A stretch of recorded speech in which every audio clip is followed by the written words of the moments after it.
Second. We are now.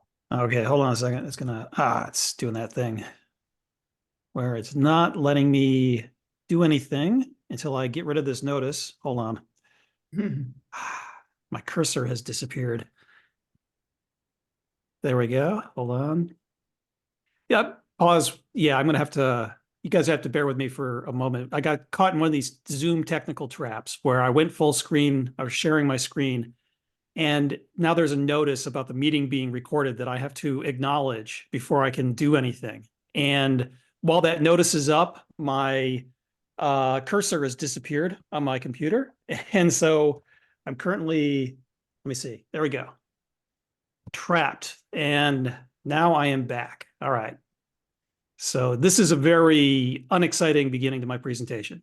But okay, now I think we've got it all settled. Let me go back into screen share.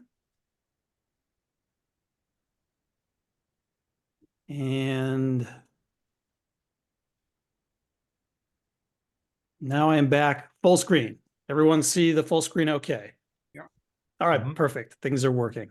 So I am Ian Plante. I'm a professional nature photographer, and I travel the world looking for amazing subjects, scenes, and moments to capture with my camera. And what follows in this presentation are some of my favorite techniques for capturing artistic photographs. I'm going to focus on wide-angle photography in this presentation. I'm going to talk about why wide-angle is exciting, why I love doing it, and how to do it successfully, because wide angle can be a little counterintuitive, and you should feel free to ask questions at any time. And if someone can monitor the chat during the presentation, if folks can put questions that come up in the chat, and if someone can monitor them and interrupt me if necessary, because I'm not going to be able to see them while I'm full screen with my presentation, or we can just wait to the end and I can answer questions then. And I put a link in the chat to my free webinar that you can register for on my education site, photomasters.com. So if you want to learn more from me, definitely want to check that out. So the $64,000 question is, why go wide? And I love wide angle photography because it allows you to create compelling and dramatic compositions that really stand out. And part of the reason why wide angle does this is it allows you to powerfully distort perspective and challenge viewer perception. So wide angle lenses excel at something that's called forced perspective, and I'll be talking about that in this presentation. But basically, forced perspective is just an optical effect that we perceive in our daily lives, but we never think about. Anything that's close to us is going to look bigger than something that's farther away.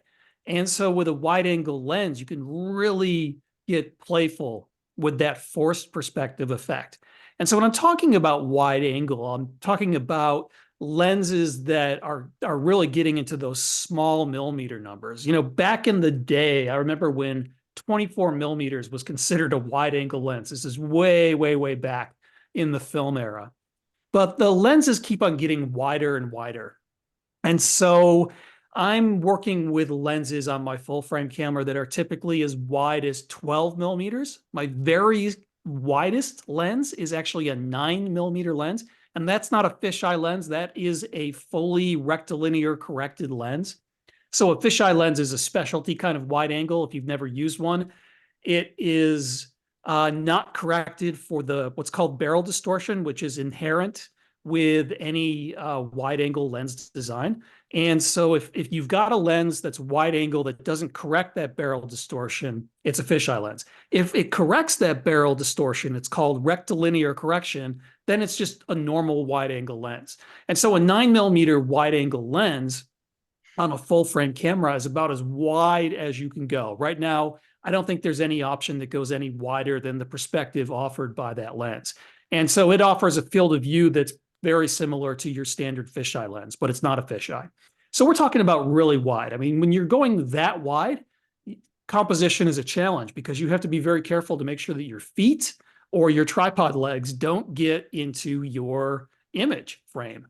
And so despite the challenges of going wide, and I'll talk about some of those challenges as I go deeper into the presentation, I love doing it because it really can open up whole new worlds of creativity for you, whole new ways of seeing the world and relating that experience to people who view your photographs. And so there are some challenges to doing wide angle photography. And I think these challenges they're important to overcome, but they're even more important to embrace, because it's learning how to work with these challenges that will allow your wide angle photographs to stand out. And so the first challenge of wide angle photography is that wide lenses make everything look very small. You could be standing in front of a giant mountain and you put a wide angle lens in front of your face, and suddenly that mountain gets relatively tiny. And so this is the first challenge, is the fact that everything is so small. And I think that's why a lot of people find wide angle photography to be counterintuitive, because they put it on, they look through their lens, everything looks terribly small, and they're like, why am I doing this? This makes no sense. And I'll explain why you would do that and how you can get creative with that challenge of wide angle photography. Another challenge is that wide angle lenses create unique distortion effects. And I'll talk about those distortion effects later. I already mentioned the barrel distortion you can get with wide angle lenses. But when I'm talking about wide angle distortion, I'm not really talking about the lens distortion itself. I'm talking about perspective distortion.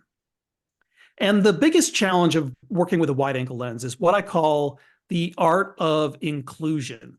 So when you're using something like a short telephoto lens, you're zooming in on a small portion of the overall scene. And if you're working with a longer telephoto lens, you're being even more exclusive. And I call working with these lenses the art of exclusion, because really what you're doing is you're getting rid of anything that doesn't contribute to the composition. You're getting rid of anything that might be distracting, and you're just honing in on the most important details or even a single subject. But when you go wide, you can't as easily do that. By definition, that wide angle of view takes in a lot of the world around you. And so you have to be very careful about your compositions. You have to work successfully with multiple visual elements. And so that's why I call wide angle photography the art of inclusion. You need to figure out how to include all this stuff and make all this stuff play nicely with each other. And so as a result, compositional complexity greatly increases. And it really becomes difficult to exclude unwanted elements. You can kind of move around, but you can see, like with this desert scene to the left, there's a lot going on. There's a lot of desert plants. You've got the mountains in the background. You've got all the clouds in the sky. There are a lot of visual elements. And so even though, good composition requires visual design skills, no matter what lens you're using, finding a way to successfully include visual elements with a wide angle lens is much more challenging. And I think that this is one of those challenges that turns a lot of people off from wide angle photography. But there is a bit of a secret to it. What makes this challenging is also the way you can overcome this. And so when you go wide, you are including a lot of stuff.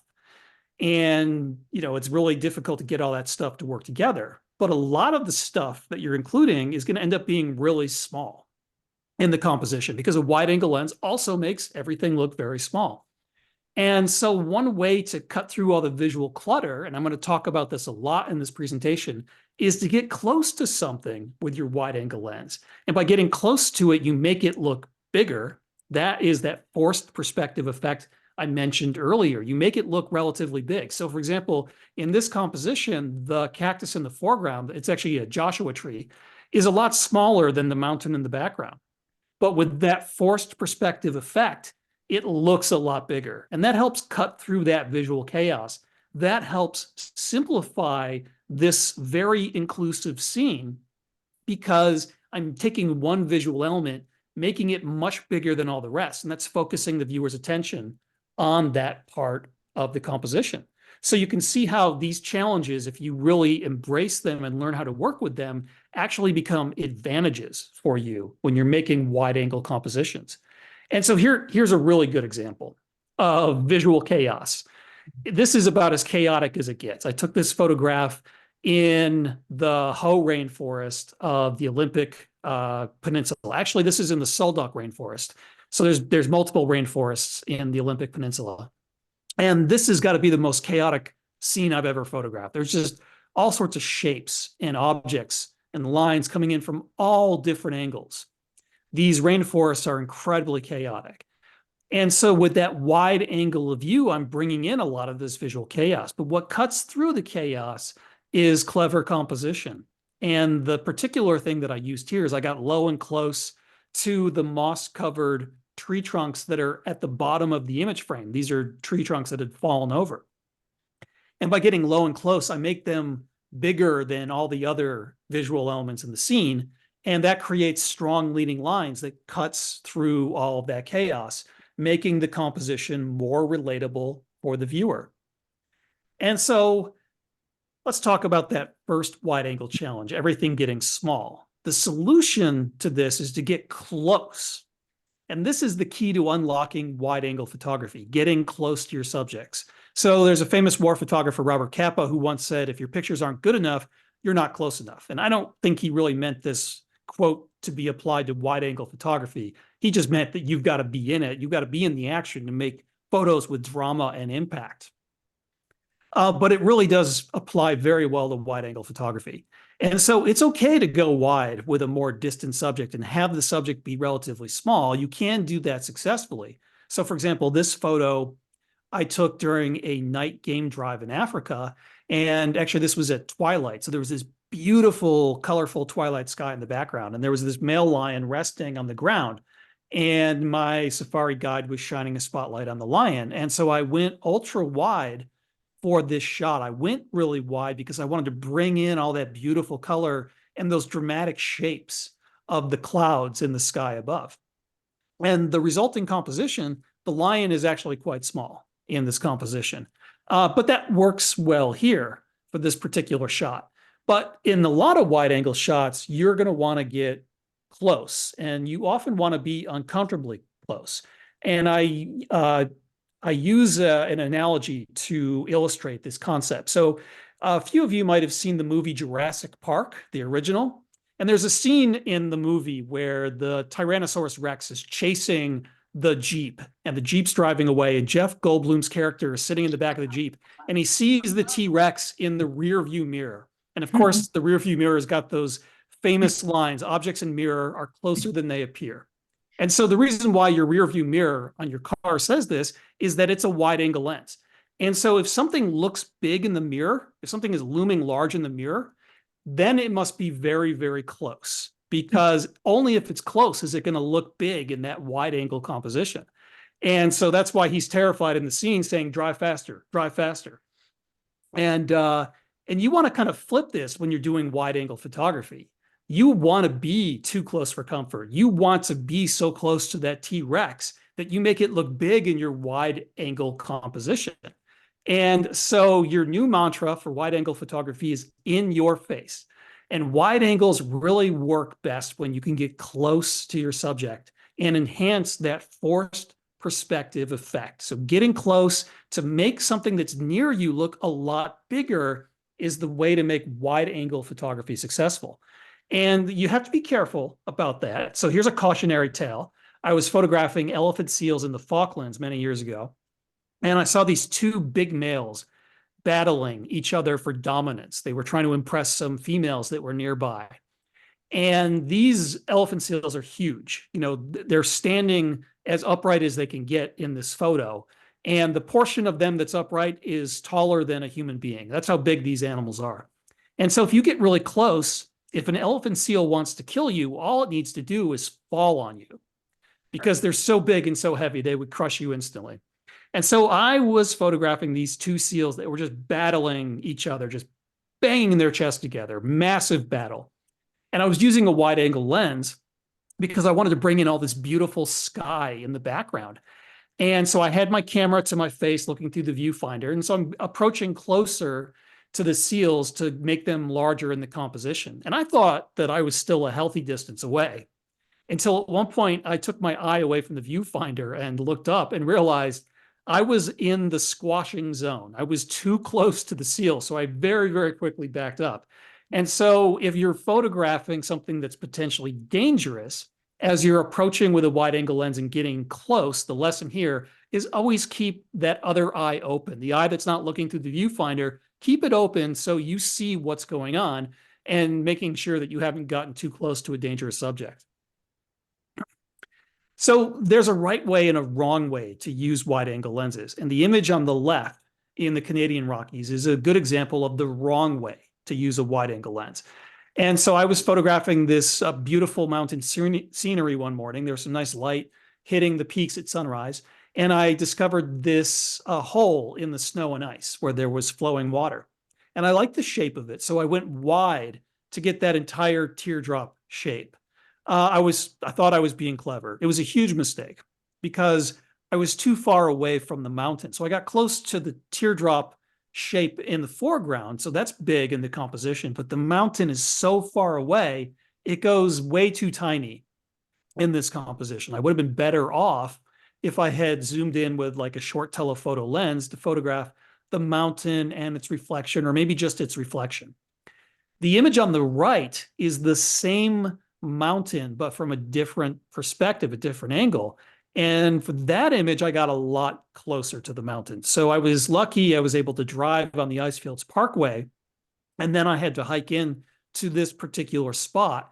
And I was standing on this ice on the river, looking for an interesting foreground. But here I'm much closer to the mountain. So it's bigger in the final composition. It looms more large. So making sure that you're close enough to your background in a near far composition so that it doesn't go super tiny, that can be an important part of your wide angle photography. And so when I'm working with a wide angle zoom, the way I explain it to my workshop students when I'm leading a workshop somewhere doing landscape photography is that you can use your focal length to change the size of your background, and you move to change the size of your foreground. So once you've kind of picked your general compositional area, you have to make a decision about how large you want your background and your foreground. You want to make a decision about their relative sizes. And, this next bullet point is really a lesson more for me than anything else. I have to often force myself to resist the temptation to always shoot at the widest end of the focal range. Because sometimes that'll make your beautiful background look way too small. And that happens to me all the time. I love shooting wide. I'm working with a 12 to 24 millimeter lens, and almost always I'm at 12 millimeters. I just love doing it. But sometimes I step back and realize, I went too wide here. My background is too small. And so you can zoom, change your focal length. If you're working with prime lenses, you can maybe switch lenses to change the size of your background in the composition, the relative size. And then you move back and forth relative to your foreground to change its size. And so you optimize the two. You optimize your focal length and your position relative to your foreground objects to get that perfect framing that you want. And sometimes you can zoom with your feet. If you've got a feature in the background that's too small on your wide angle composition, sometimes you can actually get closer to it to make it larger, like I did with the images from the Canadian Rockies. But usually, like with landscape photography in particular, your background is very far away. And so zooming with your feet isn't really an option. So you have to change your focal length to get your background looking bigger. Now, when I'm making landscape compositions, I usually want my foreground to be bigger than my background, like I did here with this scene taken in Iceland. And the reason I want to do that is I want to create this narrowing of perspective that sort of implies these diagonal lines that are leaning in and converging on the background. That helps create depth in the composition, and it really helps to lead the eye in. So usually what I'm aiming for is a foreground that's bigger than my background.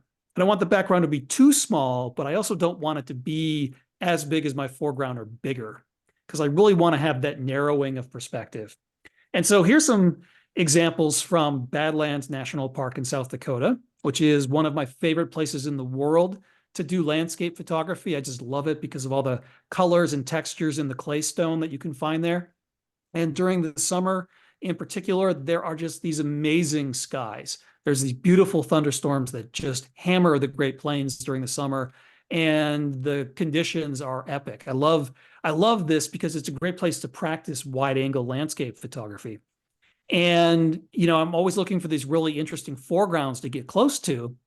And the challenge is making sure that I'm also close enough to the background so that it looks big enough. Because the features here in the Badlands aren't very big. These are not very tall landscape features. These are not giant mountains. These are claystone mountains that might only be a few hundred feet tall. And so it's pretty easy when you go wide for those features to get reduced in size. So the composition on the left, I've got a really nice foreground. I've got this really great sweeping curve in this red and pink claystone that leads the eye deeper into the composition. But my background features are pretty small. Now, I think the composition works because the shot is more about the texture and colors of the foreground and then the pretty colors in the sky. Not having that big, bold background isn't so critical. But in the photo on the right, it's the same feature in the background, but I got a lot closer. And so in the Badlands, it's often easy because these features aren't very big. So if they look small in your composition, sometimes just walking a few hundred feet will make them look a lot bigger.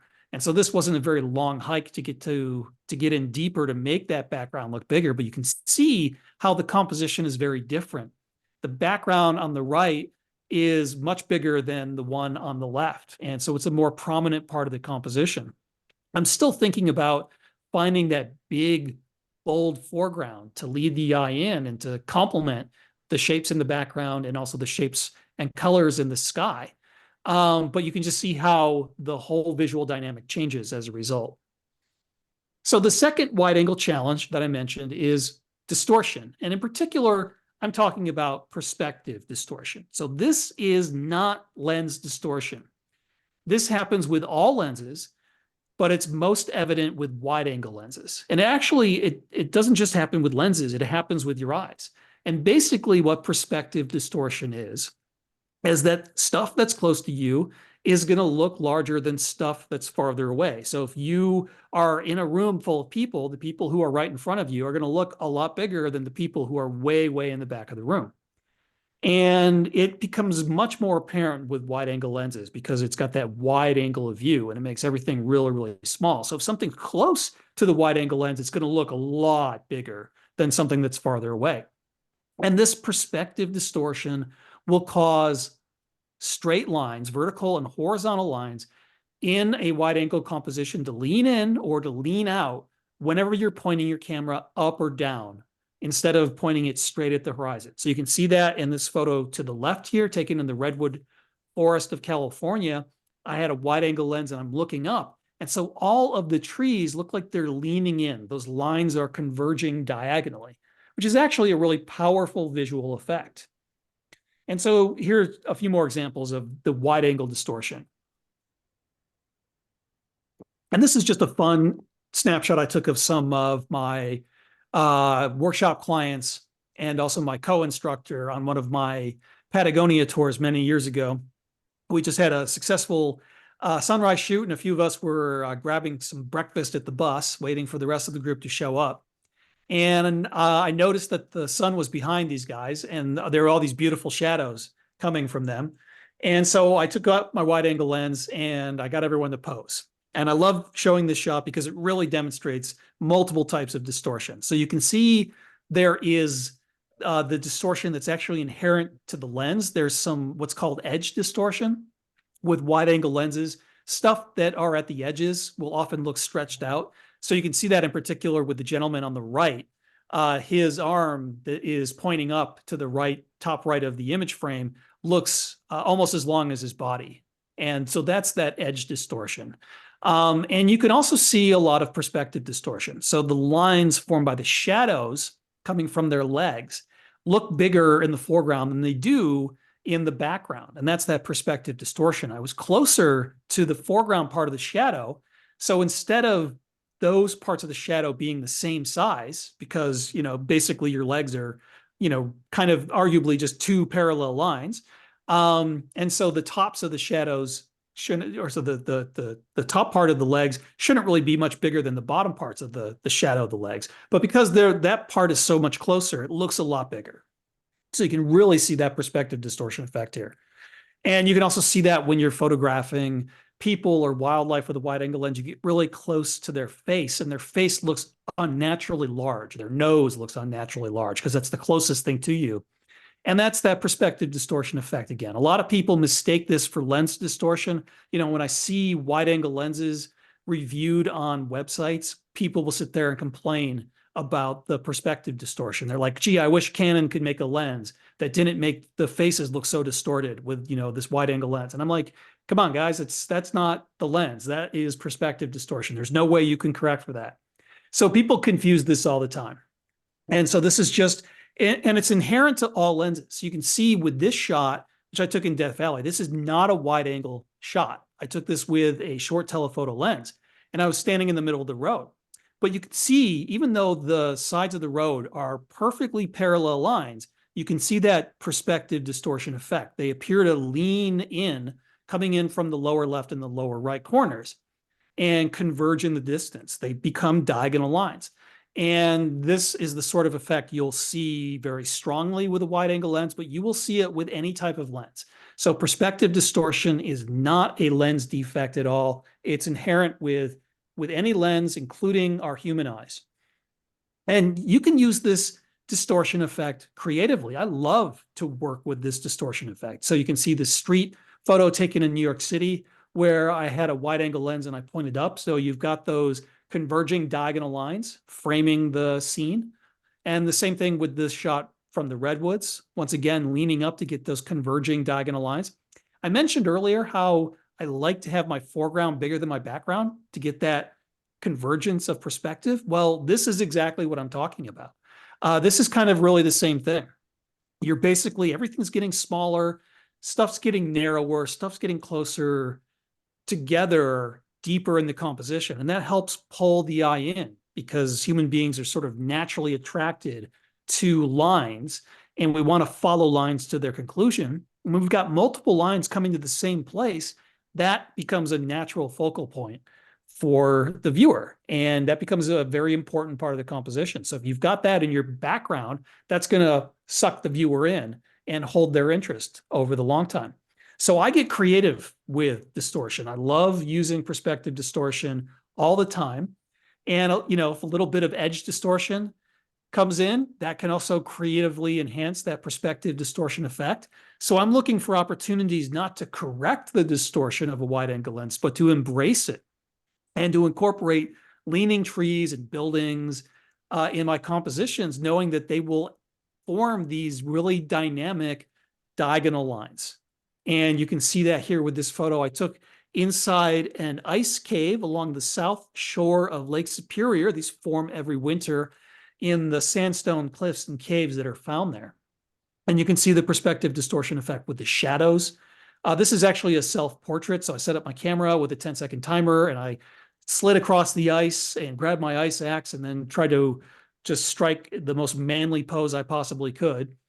And I had to work out all the variables and do a lot of trial and error. But what I was going for here, I intentionally chose a position for my camera to get those shadow lines coming in dramatically with that perspective distortion effect to transform them into these dynamic leading diagonal lines, making that foreground bigger than the point of interest, me with the sunburst behind me in the background. And so here's just a few more examples. Most of my examples are going to be landscape photography because that's what I do more than anything else. These are ripples in the sand in sand dunes in Namibia. And these dunes are being lit by sunset light. And the sand dunes there actually have iron oxide in them. So they have this native orange cast to them. And at sunrise and sunset, when you get that golden light on them, they just look so beautiful and colorful. And all the ripples in the sand are a bunch of parallel lines. But with that wide angle distortion, they form these converging diagonal lines, that narrowing of perspective that helps lead the eye deeper into the scene, pointing to the background. And I do that with my travel photography. This was taken in Ethiopia in the Danakil Depression. And these salt miners have got to have one of the toughest jobs in the world. They go out in the middle of the day in this desert where it's over 100 degrees Fahrenheit. and they're just hacking the salt out of the ground. They load up these camels, and then they walk hundreds of miles with these camels to take the salt to market. And it's really tough work. And so I made this photograph using a wide angle lens, once again, to get that perspective distortion, that forced perspective. This is known also as diminishing scale, the tendency of objects to appear smaller as they get farther away. And so the diminishing scale here, starting with the man and then continuing with the train of camels behind him, creates these two implied converging diagonal lines. This time they're coming from the right of the composition, moving left. So they don't always have to start at the bottom and move higher up. They could come in from different angles. But that convergence of those implied lines creates a powerful compositional effect. And so this really is the secret to unlocking wide angle photography, is to look for creating this visual effect. And this is one of those sandstone caves on the south shore of Lake Superior during the summer. I went to photograph this cave with a wide angle lens, and all the striations in the sandstone are a bunch of parallel lines, but with that wide angle distortion, that perspective distortion, and that edge distortion that's inherent to the lens, it stretches those lines out and makes them look like a bunch of converging diagonal lines. It creates this really dynamic radial pattern in this composition. And so forced perspective is really critical to wide angle photography. And you really have to force yourself to optimize the forced perspective effect. You sometimes have to get very low and very close to a subject to enhance that effect. You know, when I'm doing my landscape workshops in the Badlands or other places around the world, I see 9 times out of 10 people just not getting close enough to their foreground to make it bigger in the composition. They're too far away and it ends up looking really small. And so they're not really optimizing that forced perspective effect. 1 time out of 10, someone knows they have to get close and they hear me yelling, get closer, and then they go too close. So I've got to back that person off, but everyone else I've got to get closer. And so, you know, people are always asking me, well, how close do you get? You know, how low should you be getting to these foregrounds? And my answer is always, it depends. Because if you've got a big foreground, you don't really need to get that close to it. If you've got a small foreground, you might need to get very low. You might even need to get very close to ground level, like I did for this photograph from Patagonia. These cracked mud tiles were not very large, you know, maybe 6 to 8 inches across. And so to take one portion of one of those tiles and make it much, much bigger, I had to get very, very close and low to do that because the tile was so small. But with bigger foregrounds, you don't have to get as low or as close. And so you can see how I filled the foreground part of the image frame with that one mud tile that's got that really dynamic triangle shape. It doesn't quite stretch all the way to the left and right edge of the composition, but it really fills that space, and it's bigger than the mountains in the background. So that creates that narrowing of perspective that makes the composition much more dynamic. And so playing around with forced perspective can allow you to simplify a chaotic scene and bring in a lot more visual interest. So I was photographing king penguins in the Falkland Islands for this particular shot, and there was this cluster of penguins, and I managed to get close to one of the penguins. It's a young penguin that's just molting, and it's basically about to become an adult. So it's losing its baby feathers, and it's about to become have its adult feathers. So that's the penguin on the right. And because I'm close to it, it looks a lot bigger than all the other penguins. So even though there's a lot of visual overlap between the penguins in the background, having that one penguin isolated and making it larger makes it stand out in the composition, and it helps cut through the visual chaos.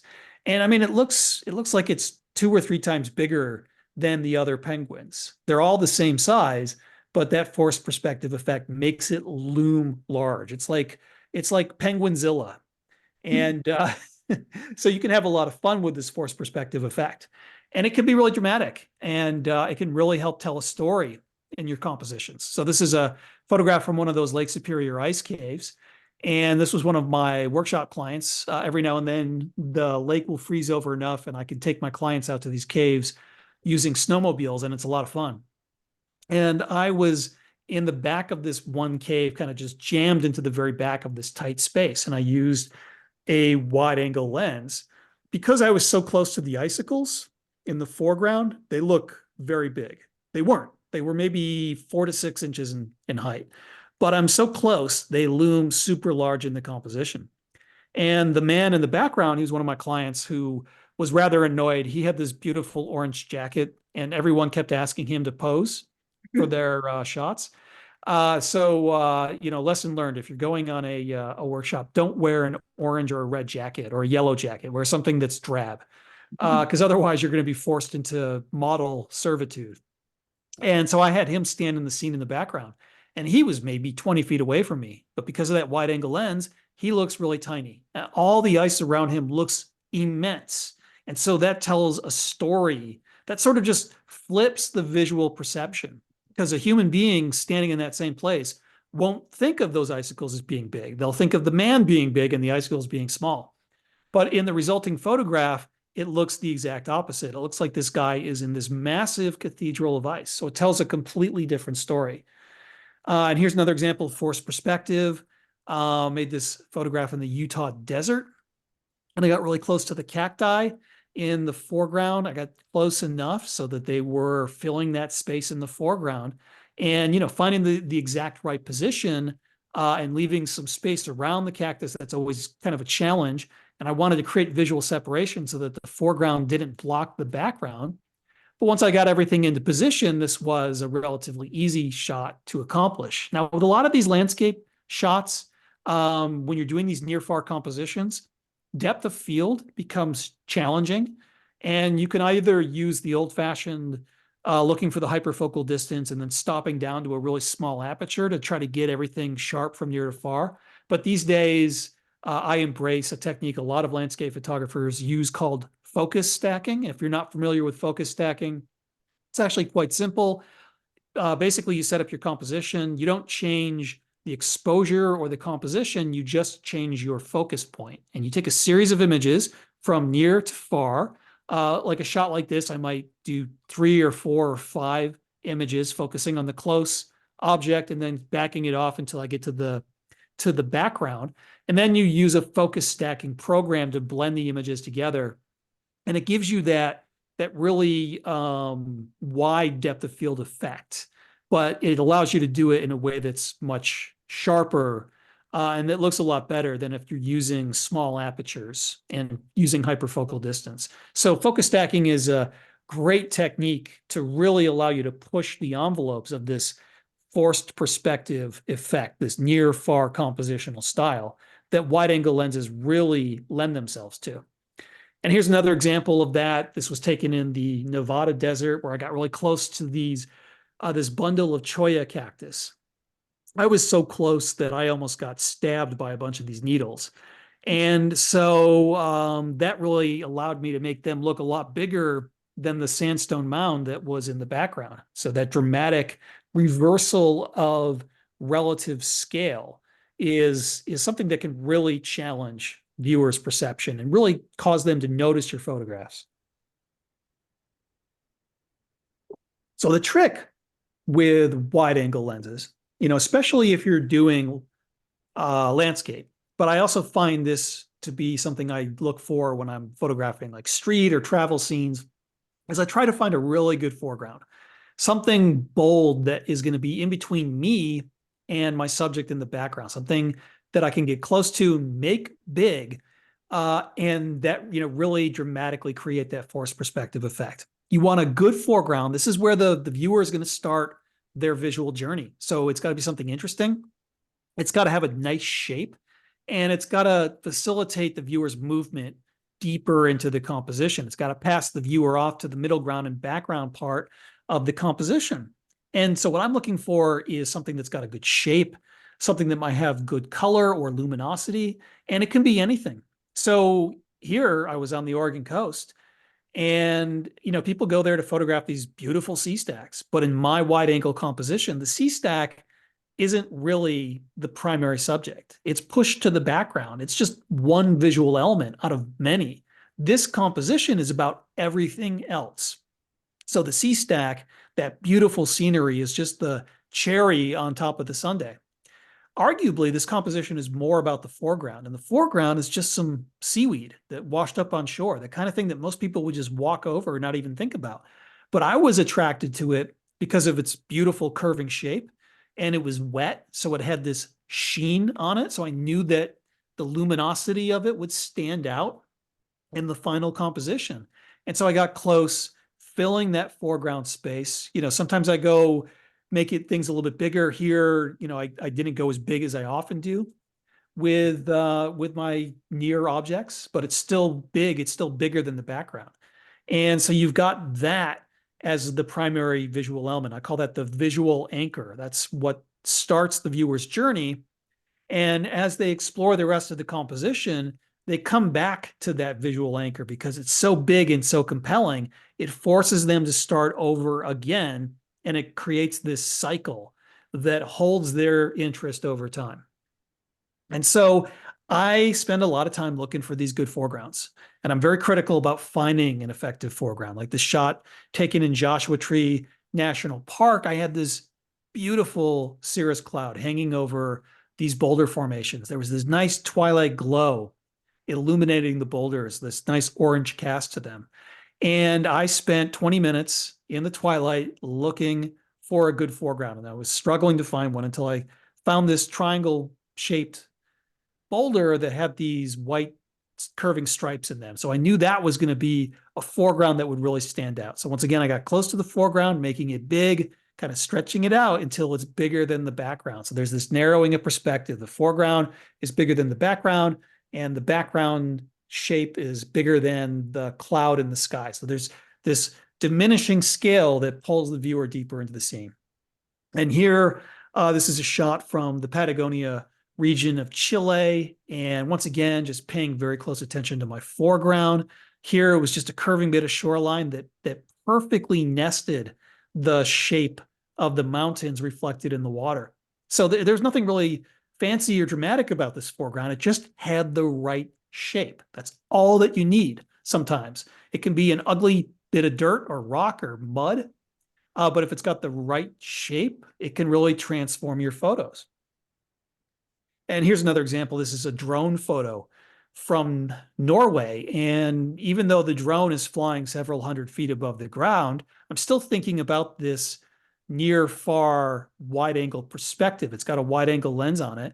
And so I'm looking for that perfect foreground shape that is going to work with the scene. So here, that foreground shape of the island down below is nested within the waters of the fjord, and the reflections of the mountains surround that shape without intersecting with it. And so all the shapes work together just perfectly. And that foreground shape also leads the eye in. So once again, you can see that narrowing of perspective. It's got this sort of triangle shape to it. So I'm often looking for that triangle shape with just one end pointing up. So you don't want the inverted triangle. So you want the triangle with the one end pointed up. You want the two angles at the bottom of the composition.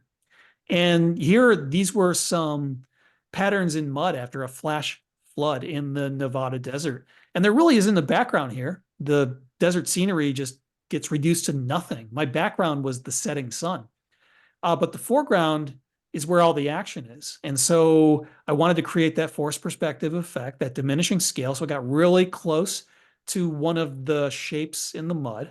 And so I chose this one triangle shaped mud formation because I knew that that triangle with the pointy end up would help create that narrowing of perspective, leading the eye in. And then there's a repetition of all the shapes in the ripples in the mud.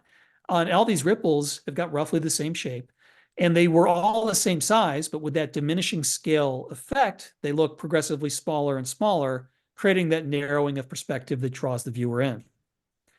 And this is something I do with wildlife. I love going wide. For this particular wide angle composition, the wildlife is my foreground. So this is a gelada monkey from the Simeon Mountains in Ethiopia. And I use the monkey as my foreground in this wide angle composition. And I went wide to include all the beautiful mountain scenery and the twilight sky above.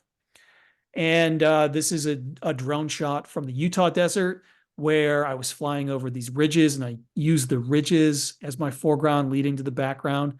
And I got close enough, basically I flew the drone low enough to the ridges to once again stretch out that foreground space to make the foreground objects fill that space from left to right to create that narrowing of perspective.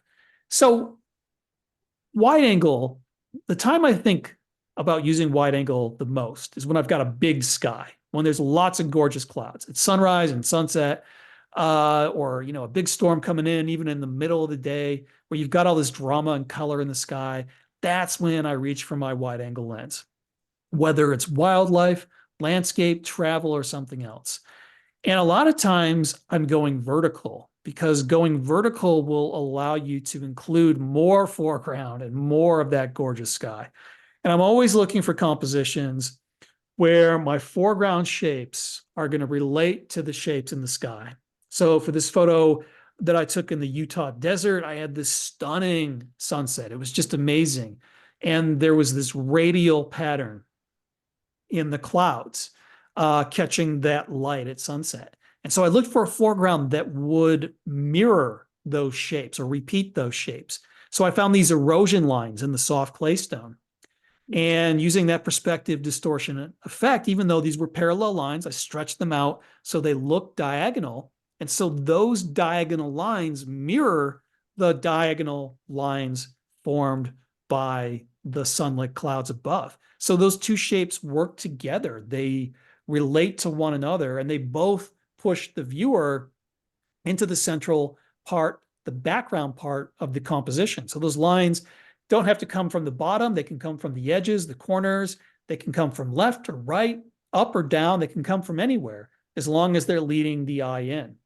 And that big sky lens, that wide angle perspective, that's just when these lenses excel. Like if there's blue skies, I'm usually not going quite as wide. But when the skies erupt, that is when I'm going as wide as I can, using all of the lessons of wide angle photography, like with this scene in Olympic National Park on the coast. Push that beautiful, gorgeous sea stack to the background with this wide angle perspective. And I've got these ripples in the sand. I, searched around until I found a good foreground walking up and down the beach until I saw these beautiful ripples in the sand, got low and close, stretched them out, made them bigger. And the result is all these diagonal lines coming from the edges and the corners of the image, all leading the eye to the background. Same thing here. Really stunning storm at sunrise in the Nevada desert.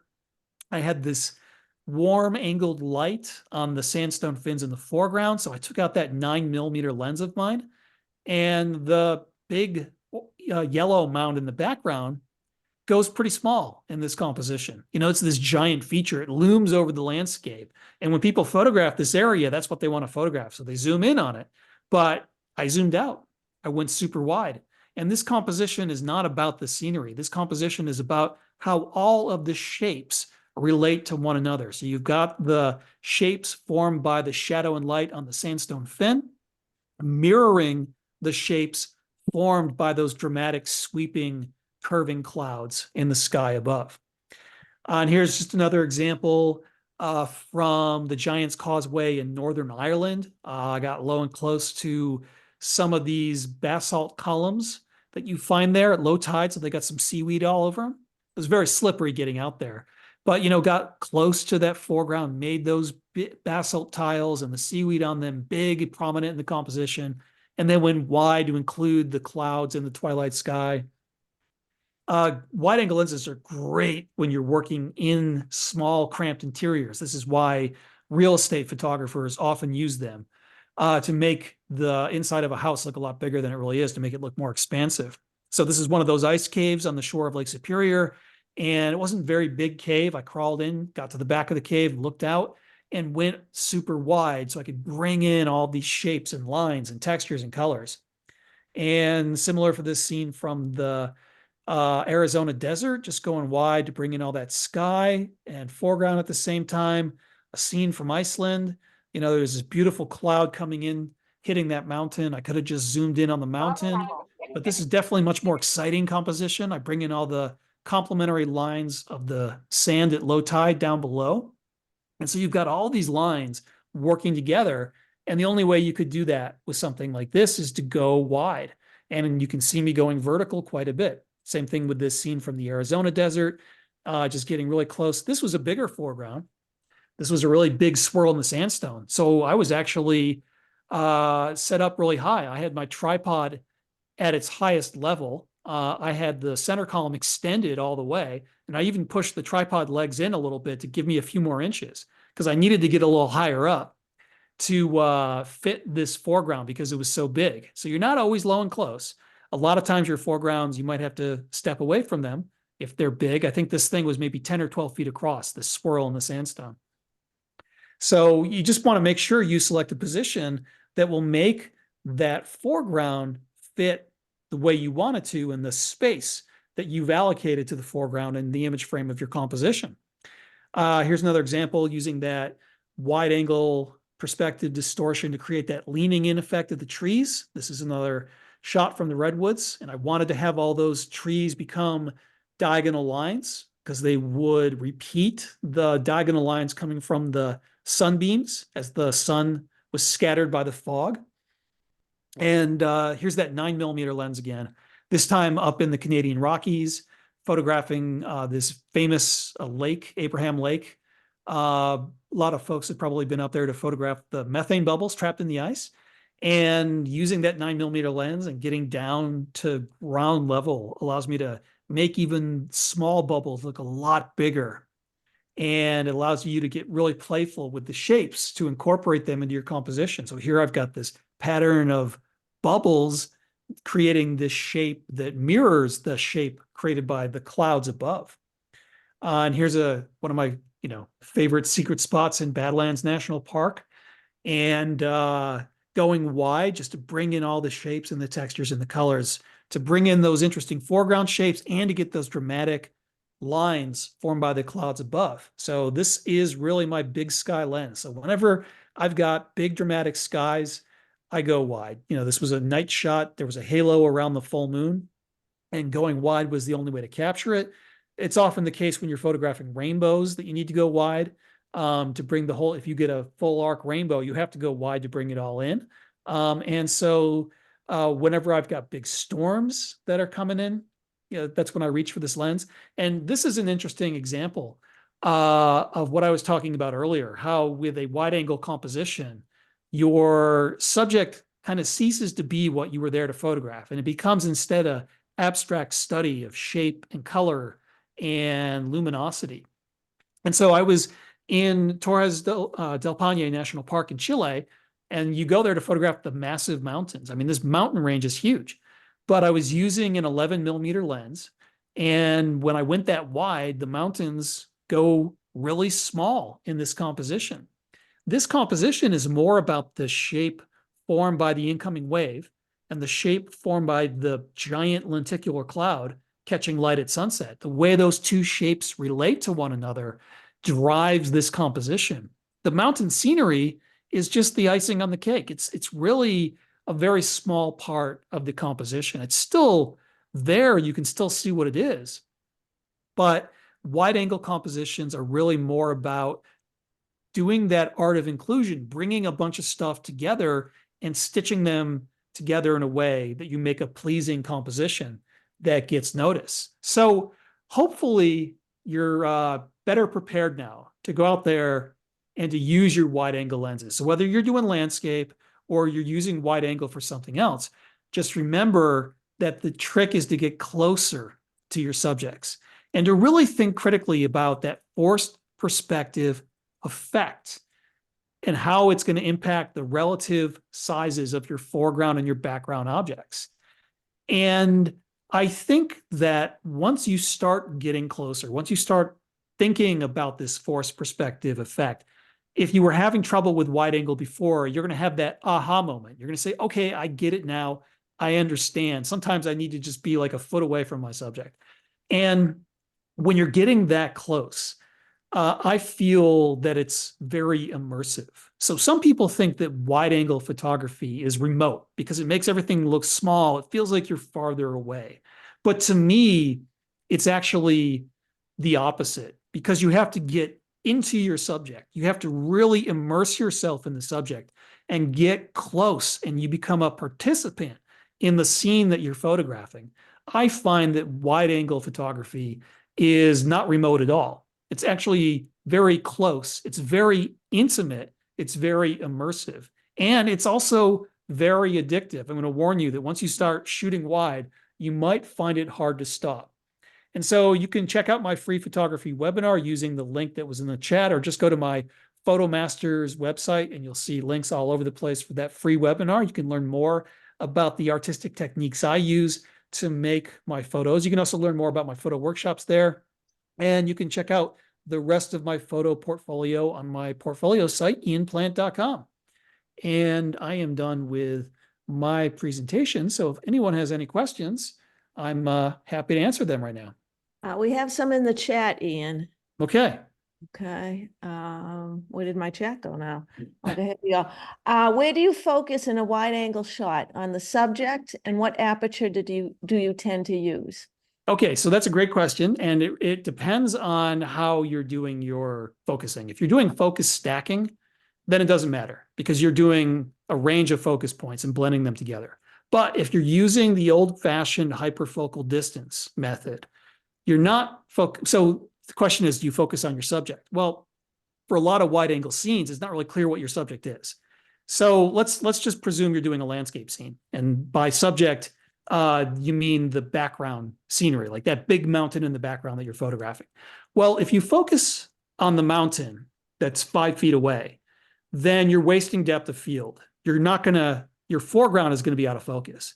And let's say you've got a clump of flowers that are 4 feet away from you, and that's your foreground. If you focus on the flowers, you're wasting depth of field in the background. So your background is going to be out of focus. So the optimum place to focus in a scene like that is in between your foreground and your background. And it's actually closer to your foreground than your background.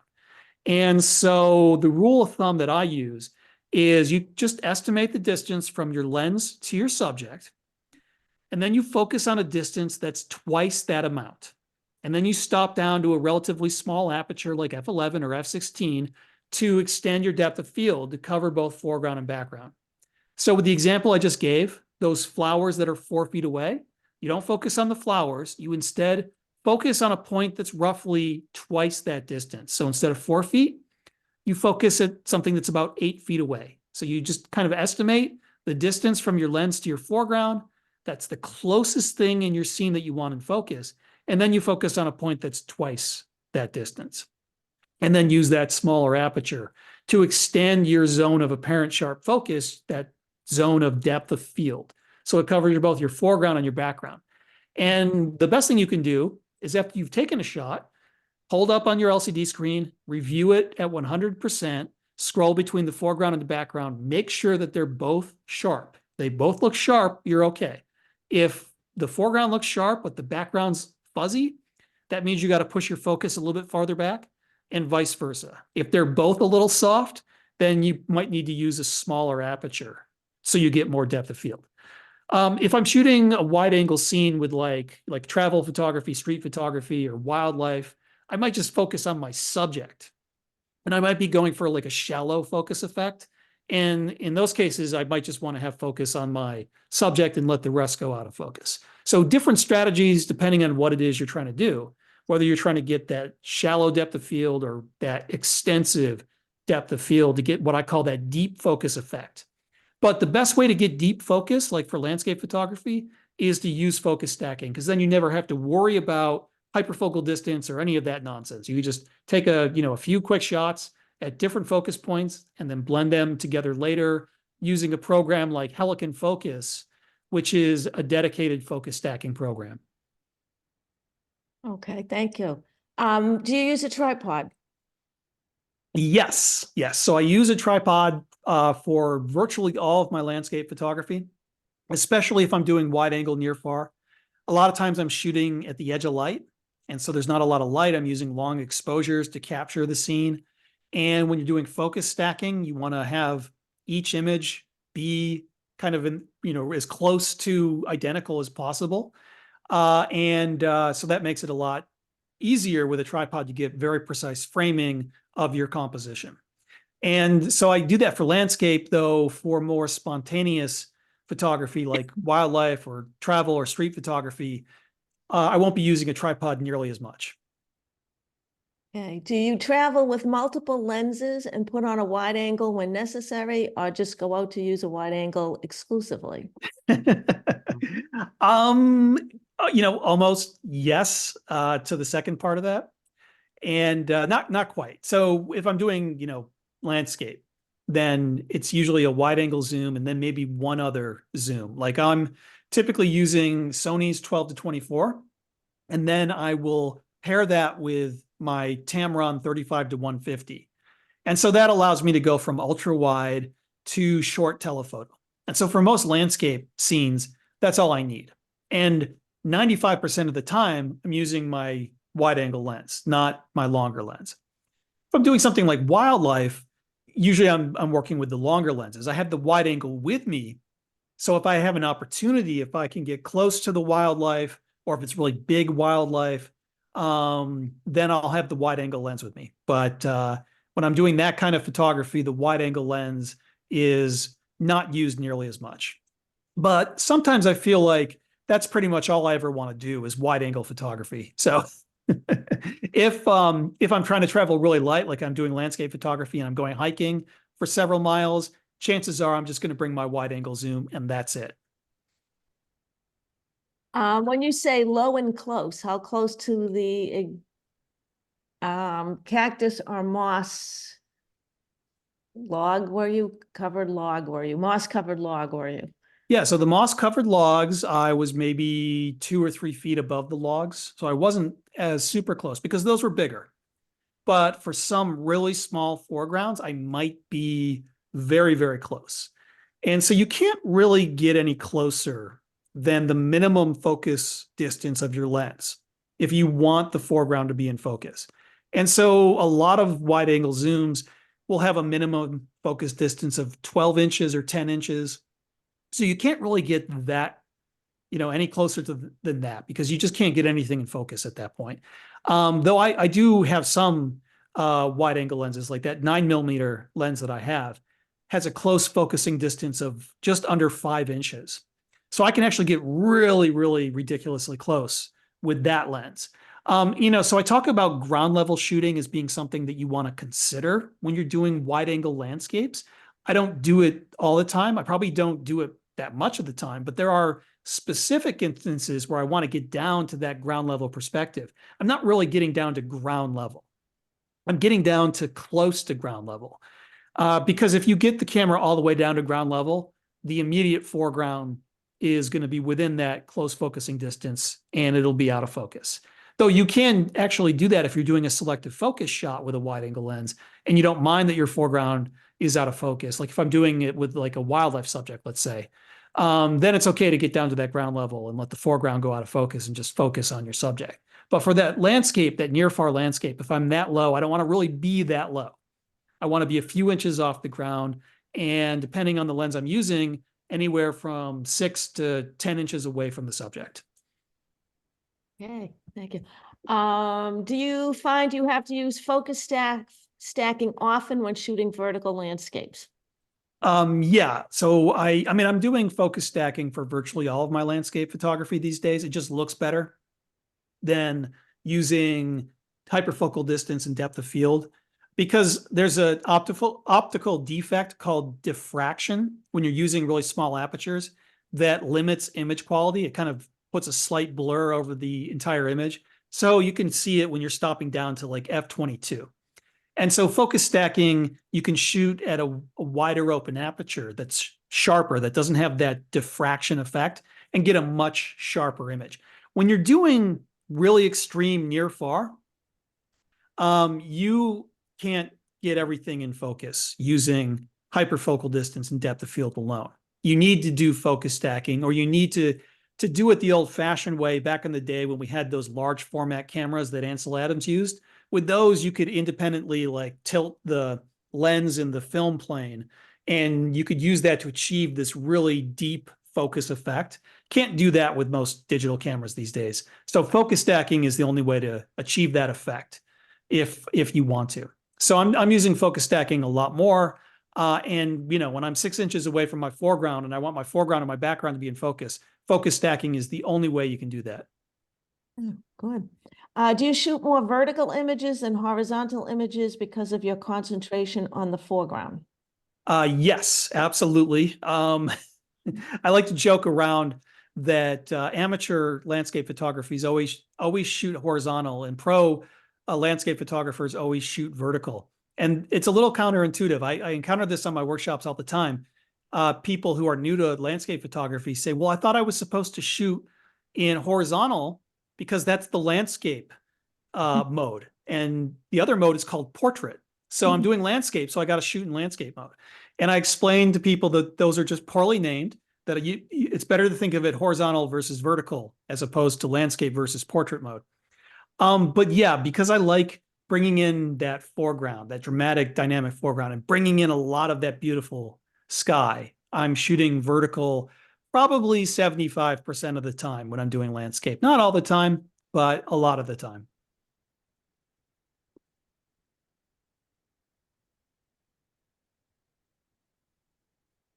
Sorry, I was muted there. How many images do you take when you are focus stacking?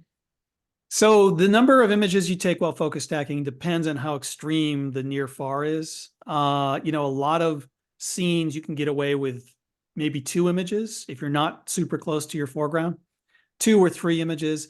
When you're within that, like at the edge of that close focusing distance, like if I'm working with my Sony 12 to 24, I think the close focusing distance is 10 inches. Even then, I'm only maybe taking 5 photos to blend together for focus stacking. You don't really need a huge number for landscape. The only time you need a lot of images for focus stacking is if you're getting super, super close. And I'm talking about macro photography. So the closer you get to an object, the less depth of field that you have. And so macro photographers that are looking to have their entire macro subject in focus will sometimes take 50 to 100 images to get the depth of field that they need to cover everything. And they stack those together. So that sort of extreme focus stacking is really only for, tiny macro photography. But for most landscape scenes, 5 images or less are all that you will ever need. Okay. We have another one here. What program do you use for focus stacking? I use Helicon Focus, which Is that with is, an H? yeah, Helicon? Okay. Helicon. Yeah, we're And in the. it's a company called Helicon Soft. And so Helicon Focus is their focus stacking program. You can also do it in Photoshop. It's just Helicon Focus, I think, does a better job and makes it a lot easier. Okay. Yeah. And I missed one. Do you make any corrections for distortions in post-processing? Typically, no, because typically I am specifically trying to use that distortion creatively. And you can correct perspective distortion. I mean, well, I should back up. I will correct lens distortion. So if the lens has a little bit of barrel distortion, or it's got kind of like a mustache distortion, that might make the horizon line look a little wavy or curvy, I'll correct for that. And that's just applying the lens distortion correction. I'll correct for that if I need to. With landscape photography, you often don't have to, but it might be really critical if you're doing architecture where you have a lot of straight lines that you need to keep straight. But perspective distortion, I'm typically not correcting because I'm embracing it. I'm using it creatively. And you got to be careful when you are correcting for perspective distortion. You can do it in Lightroom and Photoshop, but you end up having to crop the image because you're stretching the image out to, correct those leaning trees. And you've got these uneven edges that you need to crop away, and you might lose half of your resolution doing that.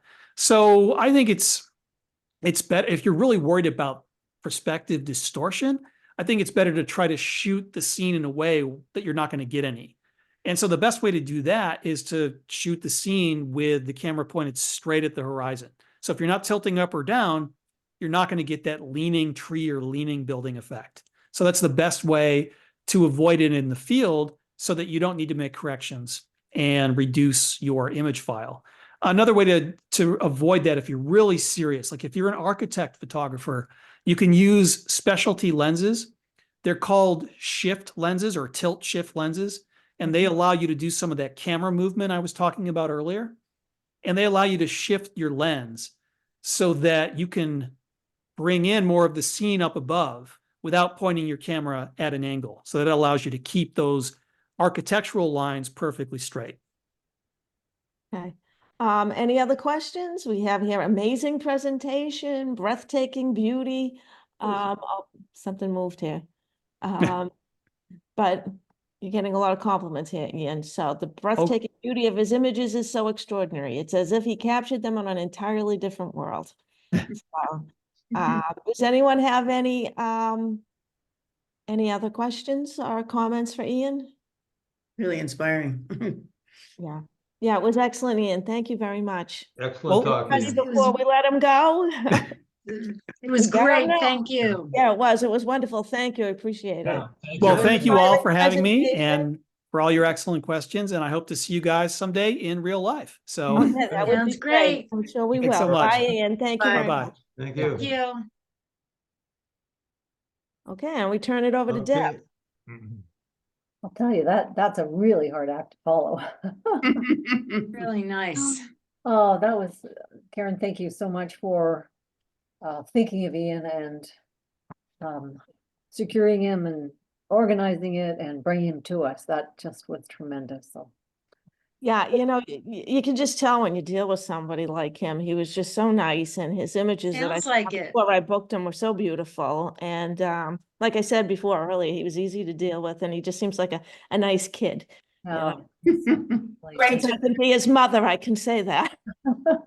He's great to travel with.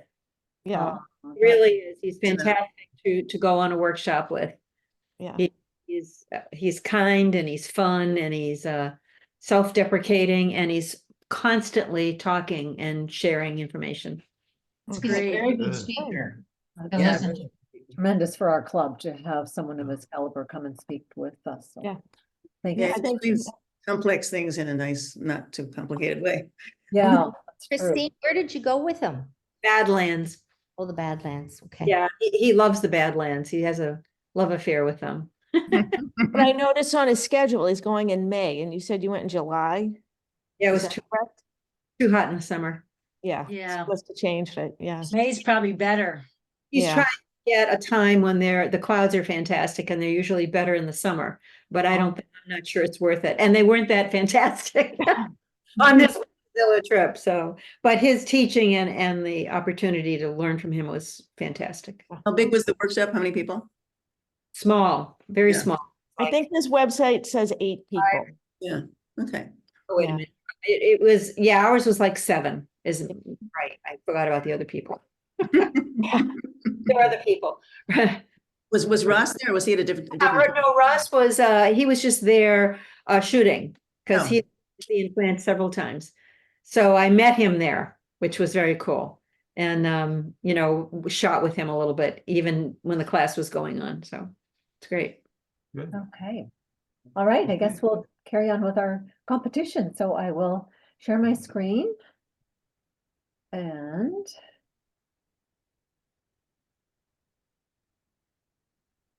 we can begin getting started.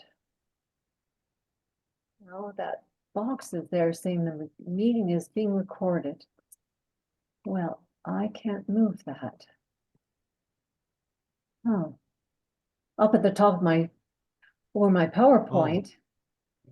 Well, there's one lower down too. I can't move that box. Let me The- see. The black box? Yep, there's a black. Yeah, Right. yeah, I see it. Yeah. That's part of the, Well, I did it anyway. okay. Yay. So, welcome everyone. Our competition tonight is Nature Other, and we have a lot of landscape scenes.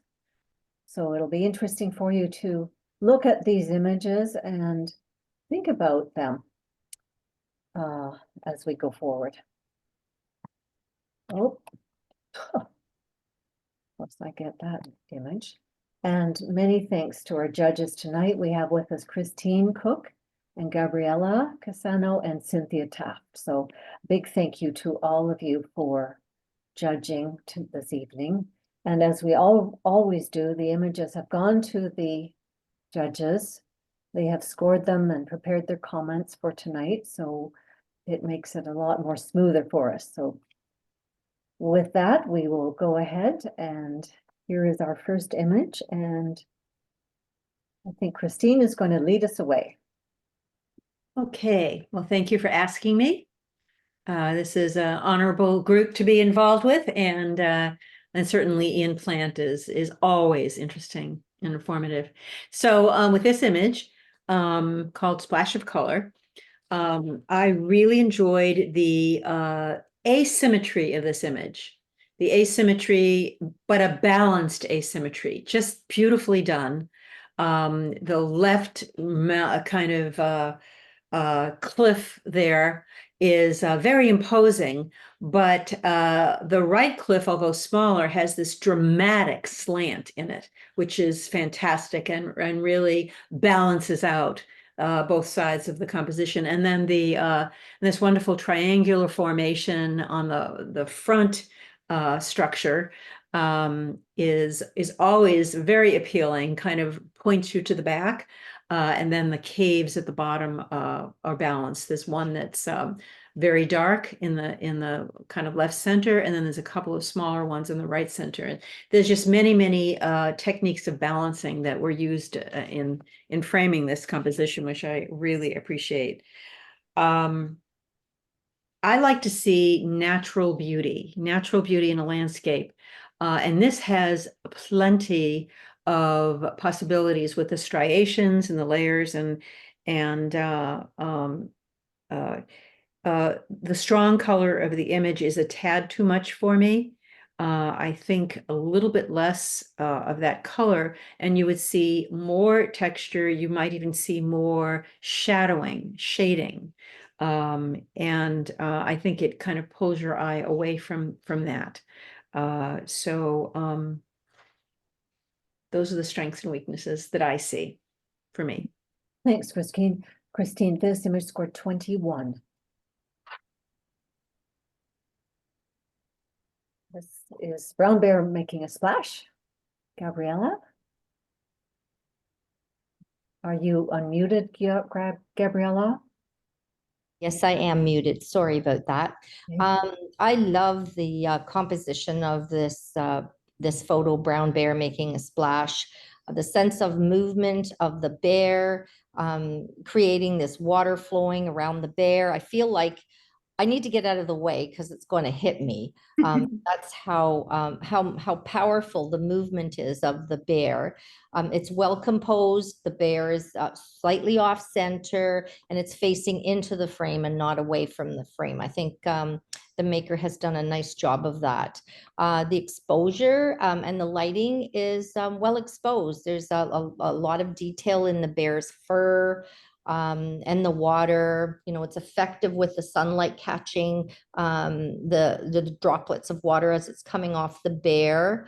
I think the action captures the mid splash, giving it that real strong sense of action and excitement as the bear is plunging into the stream. Couple of things that I see with the photo that, I would like to see is the focus for me is slightly soft on the bear's face. And I think that's the most important part, but I don't see especially the front part of it as clear as the other parts of the bear. And I'm not sure if it's because perhaps a faster shutter speed might have, really frozen the movement of the bear. And the background for me, the greenery in the back really draws my attention because it is a strong green color. And so maybe a wider aperture might blur it even more, or cropping it down even just a little bit further to eliminate it, I think Those are the suggestions that I have, but overall, it's a great photo with lots of action and drama. Great, thank you. This image scored 24. Metamorphosis magic. That would be me, I guess.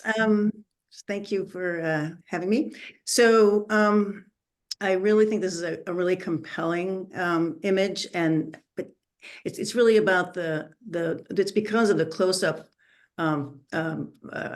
perspective and the way they've captured this gesture of this caterpillar in kind of this motion, interesting gesture with the antennas and just really interesting details of the colors and design and you really, I've never seen anything this close, so it's really very compelling as kind of a portrait mode. And then it's framed, of course, with this lovely branches, and particularly above the caterpillar, your eye gets really intrigued with the details that you can see there, and it kind of ties in well with the subject. So I really like that. The suggestion that I have relates to the pretty bold vertical, slightly diagonal other part of the branch, because it isn't as interesting in terms of the detail, and it's also taking your eye. It's also light, and it's taking your eye a bit out of the picture. But I also love the way they've captured this wonderful curve with the branch. So my suggestion is just a suggestion is to maybe crop in from the left so that you get rid of some of the somewhat distracting branch and maybe darken it a little bit, but mostly just pick up the curve of the branch as the frame, as the important part of the frame.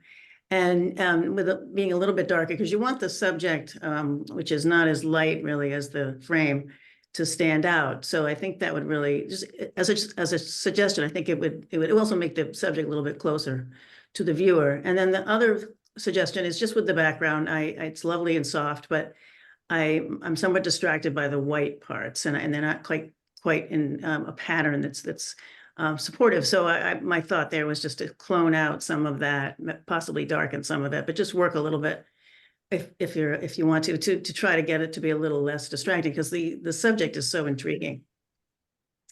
Okay, thank you, Cynthia. That's great. This image scored 20. Okay, Squirrely Buddy. Christine, back to you. Okay. Oh, what a cute little face. And I like the fact that he's looking at you, and you've got at least in the left eye, you have that natural light, catch light. It's a little hard to see this guy, unfortunately. He's actually against part of the tree that is lit in a certain way and is also colored in a certain way that it's exactly the same color as the squirrel. And so it was hard to kind of pick out the squirrel immediately. The focus is a little soft on the squirrel, and it almost looks like the camera caught the left-hand side of this tree. And gave that a really sharp focus, and then the farther back it went, the softer it got. I mean, that's one possibility that could explain the squirrel being a little soft. Let's see. Yeah. And then I think that's, well, I like the leaves. I think that if you're going to allow those leaves in, maybe giving them a little bit more room would have been good, and you still would have had a balanced image, a less vertical, less skinny image. So those are my comments. Great, this image scored 17. Monument Valley Sunrise, Gabriella. Yes. I just, I love how this photo is well composed for this iconic landmark spot that you've captured. The rocks stand out just beautifully against the desert landscape.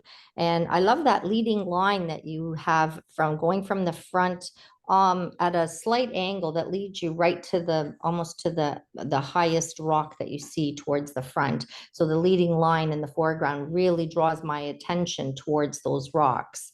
The colors of the sandstone rocks are so beautifully contrasted with the blue sky.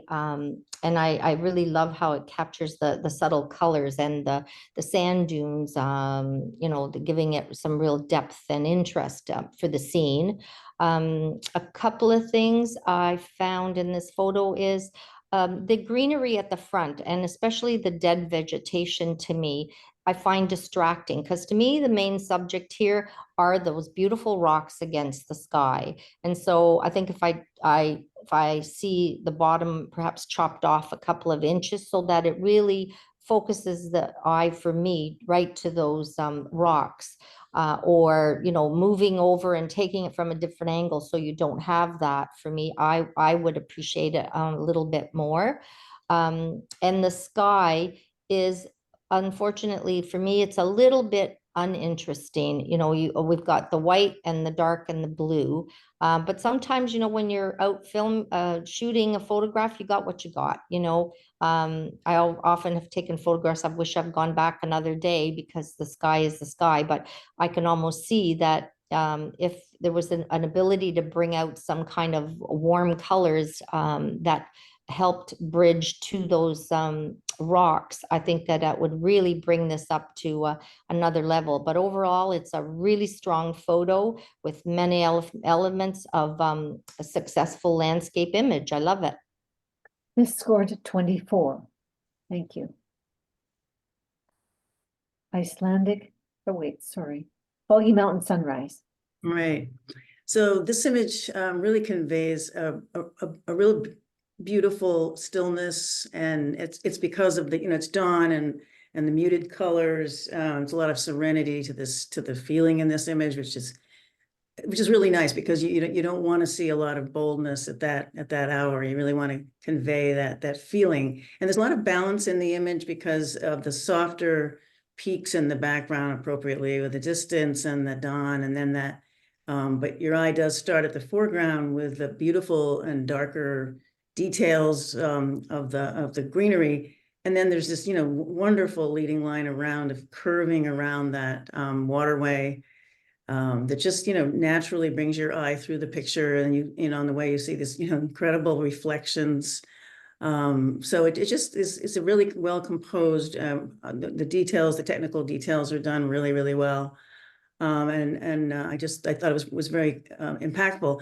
My only minor suggestion, and this may not appeal to the maker, because you really don't want to have, early in the morning, you don't really want to go too dramatic, but I really thought that saturating the sky a little bit, because you can see the hints of pink and yellow and blue that you won't want to be bold, but it might just bring out a little bit more of a dramatic impact. And then also, you want to see some of that light that you see in the reflections. I'd like to see a little bit more of that in the sky. There's that lighter feeling in the water probably is also in the sky. So those are my suggestions, but I obviously love the impact of this image. Great, thank you, Cynthia. This image scored 23. Oh, I'm wrong. Excuse me. This scored 24. Icelandic Glacier. So I love the natural beauty of this glacier and the surrounding rock. It actually looks as if the glacier is moving as we're looking at it. And we do know they move faster than we think, but probably not as fast as it looks. And it's all because of the angle of capture and the wonderful curves that undulate on either side and make it look like it's coming at you. Just a great view of it. I also like the way the clarity diminishes as you go back, and yet you still see hints of mountains. So there's many, many layers in this, which are lovely. Because the glacier is the main subject in this, I think it needs more light. It needs more light. And it would be nice if that light were a little bit, you know, with curves or with sliders where you're increasing the brightness, but you're giving more midtones and darkness as well. So a variety of tones. Thank you. This image scored a 23. Some rest. This Gabriella? Come on, there you go. I love how you've made this photo so beautifully sharp. You know, the detail in the dragonfly's body, the veins in the wings that I see. It's just wonderful. It's even parts of the eye, you can really tell the detail in the whole thing. The depth of field that you've chosen for this, you know, really to star the dragonfly as the main subject really helps to isolate the subject and draw my eye into the intricate details of the dragonfly. The composition, I think, is very simple and effective. You know, the dragonfly's position just slightly off center, more on the left side than the right. And I think, and with it facing almost towards the camera, I think really gives this photo some good visual effects. A couple of things. I found that the light is a bit flat. I would have loved to see a little bit more directional light and contrast in the photo. There's some blown out areas in the leaves at the very base of the photo, and also just right out in front of the dragonfly, there's this circle of light, and I'm not sure where it's coming from, if it's bouncing off some of the other leaves or it was a sunspot or you know what it is, but I found that's really distracting. And I might also have considered cropping from the right a little bit more, or tried to see how to get the background blurred more, because I think the leaves for me are standing out a little bit too prominently. But the photo has some really good technical execution. It's great. This image scored 20. Peaceful morning. So what stands out to me in this image is the wonderful, warm, soft colors that that really convey that again, that sense of serenity. And the pastel bands of color just really set the tone, I think, for this image. It's really lovely the way that's presented. And then, you know, bisecting that, or whatever the right word is this beautiful large tree in a darker color. You can tell how large it is because how large it is in relation to this very large elephant. So that's a really nice compositional effect that you have all that beauty and serenity and softness, and then you have some boldness in just the sun on that tree in that early morning. And then of course you see the elephant, and he's probably the sharpest thing in the picture. And so your eye is really taking in all those beautiful details. He's bathed in sun. He conveys the feeling of being there, and he's framed a bit by the tree. So I really I think my only suggestion was that the tree is so dominant that I would have liked it to have been a little bit sharper, and maybe even had lifted some of the shadows a little bit to show some of the grays that would kind of tie into the elephant's grays in some way that might tie them together a little bit. But it's just a very compelling composition. Thank you. This image scored 21. Nectar, stop. Okay, so this is a pretty sharp close-up of a butterfly, which is a hard thing to get. I can clearly see antenna and the eye with the different parts of the eye, proboscis all curled up. His wings are amazing. So this is where I say beware of red. Red and yellow are very powerful colors, and rather than saturating the red, I would recommend next time desaturating the red to take it out as the prominent element, especially because it's kind of a messy flower, you know, and it's very soft in the front, and it takes up a little too much space to be that bright. So beware of red is my main message, the shocking color of red. And even the saturation in the background is, I don't think it does any favors to this subject. Great, thank you. This image scored 19. Don't fall in. That's mine. Thank you. I see how wonderfully the photographer has captured the intricate details and the texture of the rock face. I see these beautiful striations through the rock, the eroded markings on that right-hand side, just beautifully, you know, the natural beauty of that is just wonderful. The composition, I can appreciate all those beautiful curves and diagonal lines, and the flowing of it is really good. You know, the placement of the light and the dark really gives it emotion in it. You know, there's that interplay between along the canyon walls and gives it some depth and dimension. A couple of little things that I would like to see, especially since it's called Don't Fall In.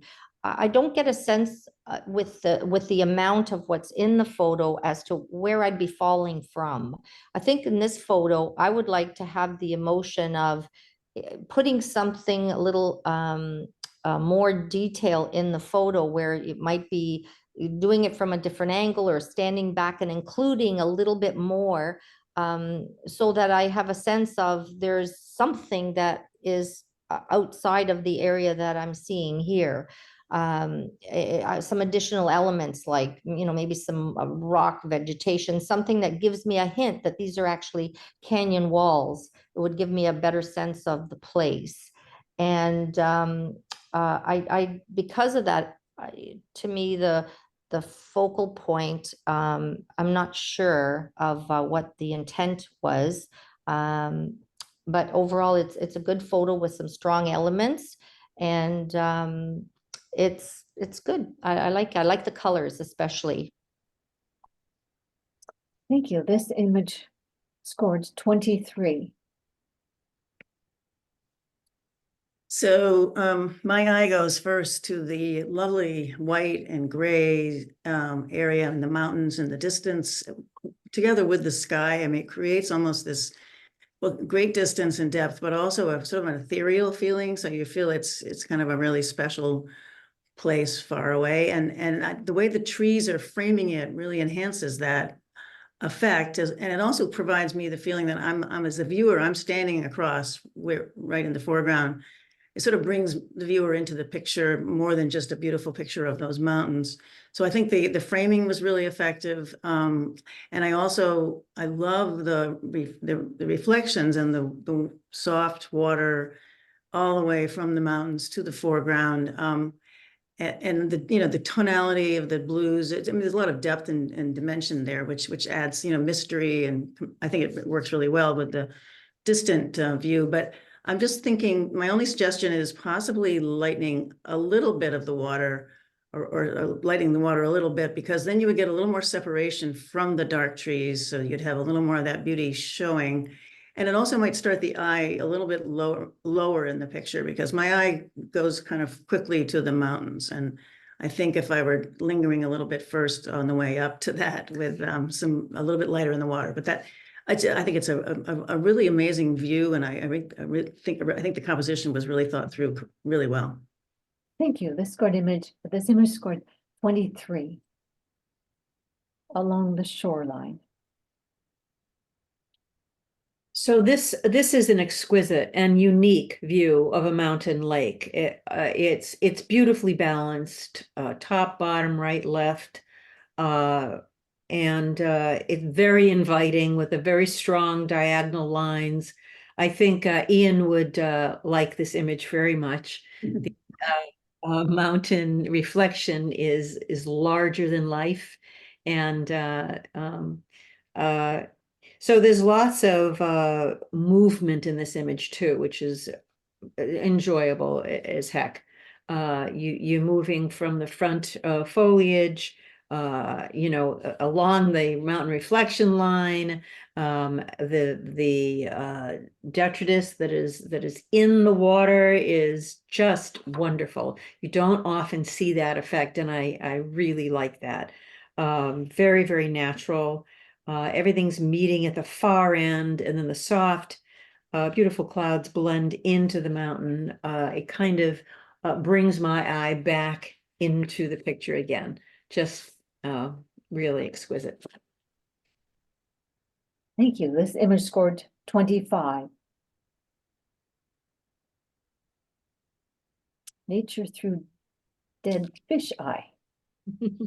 Wow, what a very unique subject matter. I don't know that I've ever seen a fisheye ever submitted before, and I just love the close-up of it.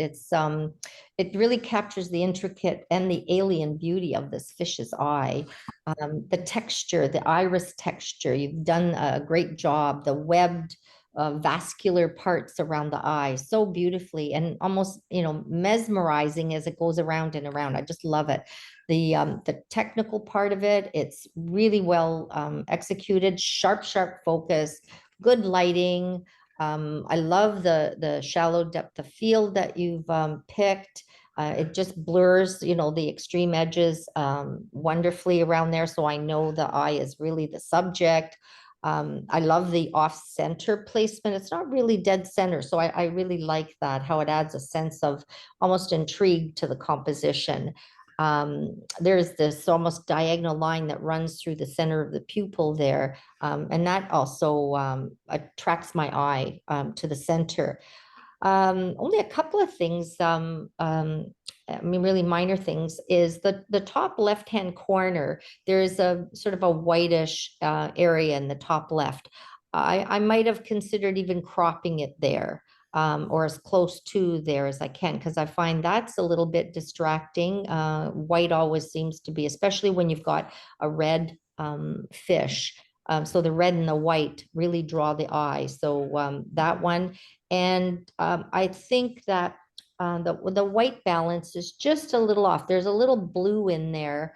And I think that if it was warmed up a bit, it would even bring out the natural red and the oranges in the fish's iris and the eye around it. So other than that, I think it's a great job, and I love the perspective, and I definitely love the subject matter. Thank you, Gabriella. This scored 22. Watching you, watching me. Great title. So this image is a really commanding center placement portrait with, really sharp details of everything, except in the background where you want it to be subtle, soft. His eyes are penetrating and right at you and really well rendered technically. And it's interesting, to have sort of the lighter area on a human portrait. Usually it's the opposite, but the soft and really sharp, beautiful coat, which surrounds this intriguing face. It's really technically just excellently done, and makes your eye just linger in all those details. And then, as I said, the background is beautiful colors, supports the portrait beautifully.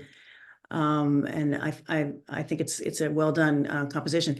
It has a lot of impact. I think the impact might be slightly greater. This is a minor thing because it's pretty impactful, very impactful.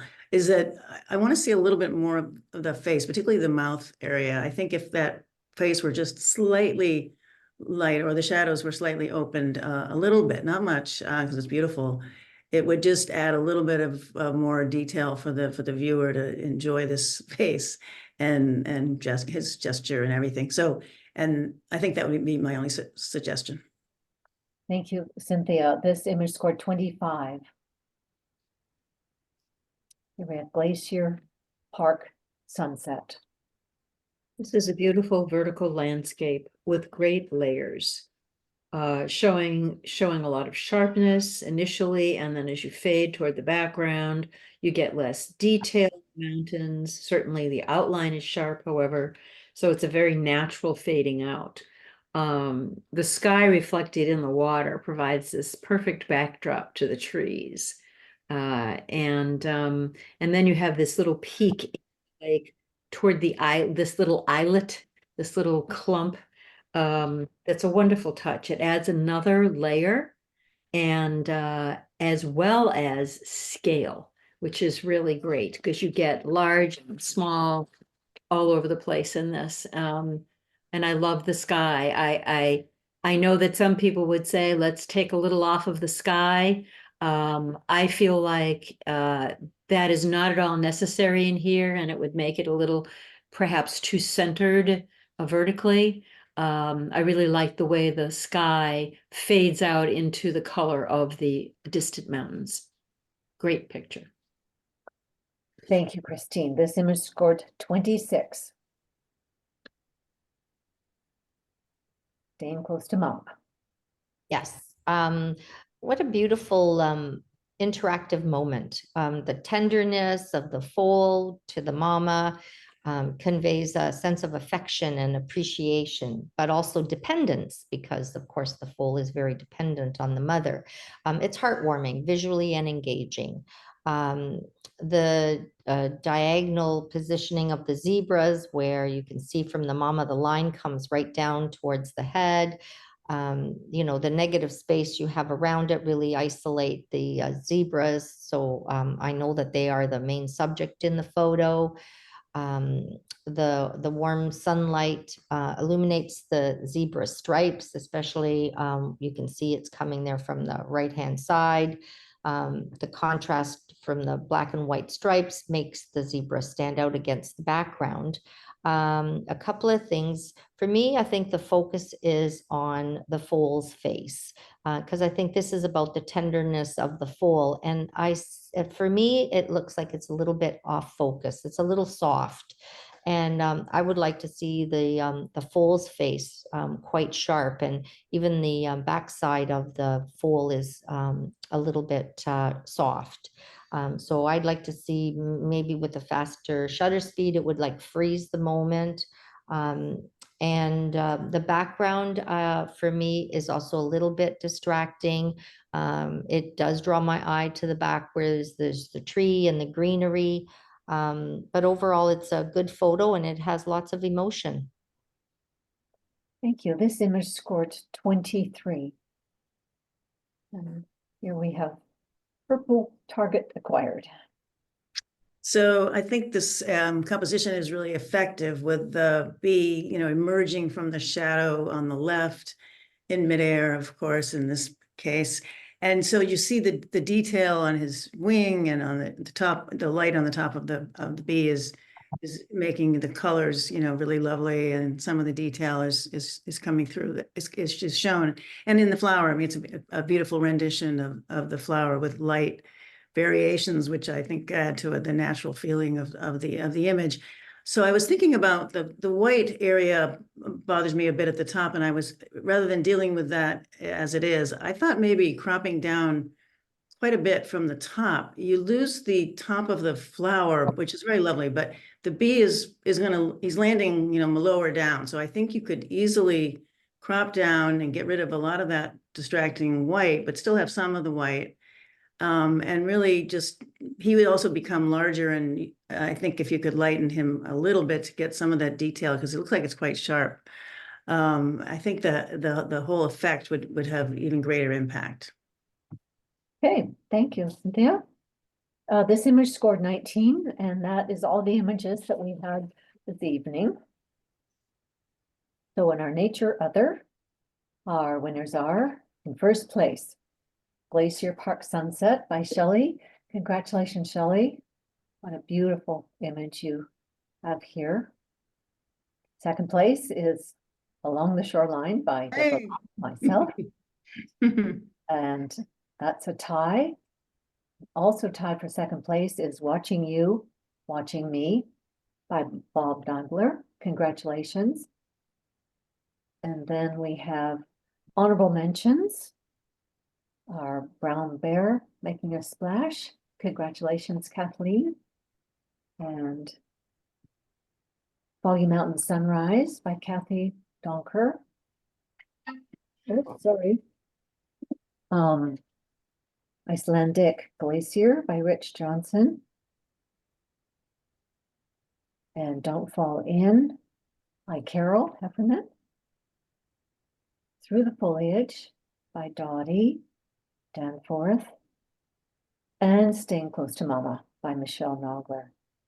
So where's my thing? Thank you so much to all our judges. Everyone's learned a lot of tips from them this evening. And our next meeting will be February 13th, so that's in 3 weeks from tonight. And Art David will be our guest speaker. And our competition is creative, so get your creative juices going, and I'd love to see what you have there. But again, I think our judges this evening did a fabulous job, and I thank you all tremendously. That was great. So here we are.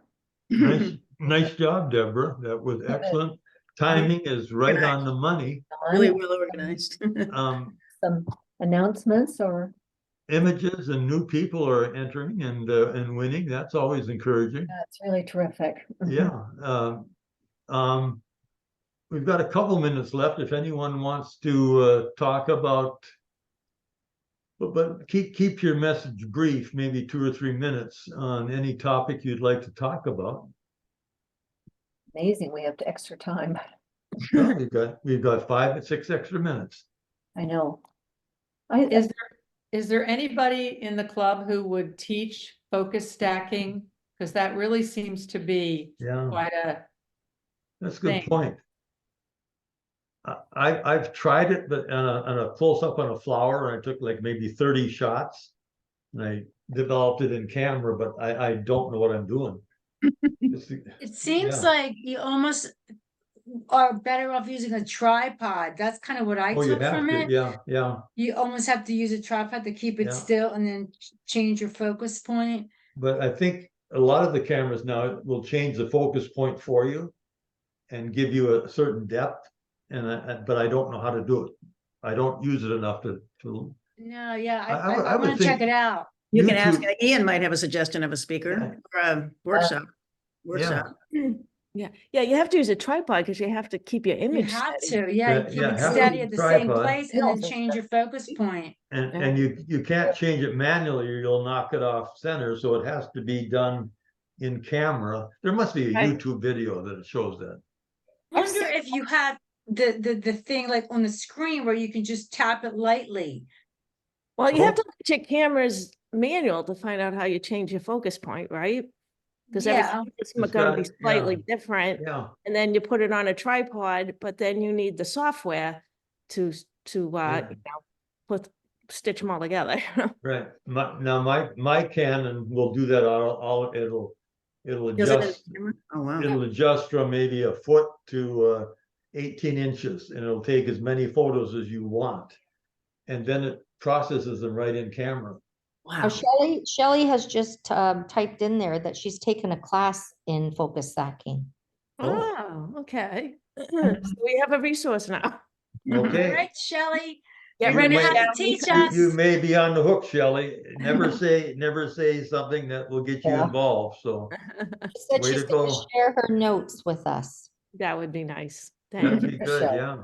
Yeah, I'll look to see what I have and I have done it before and then, maybe we'll try to do something with the landscaping group and share the notes with Be fine. everybody.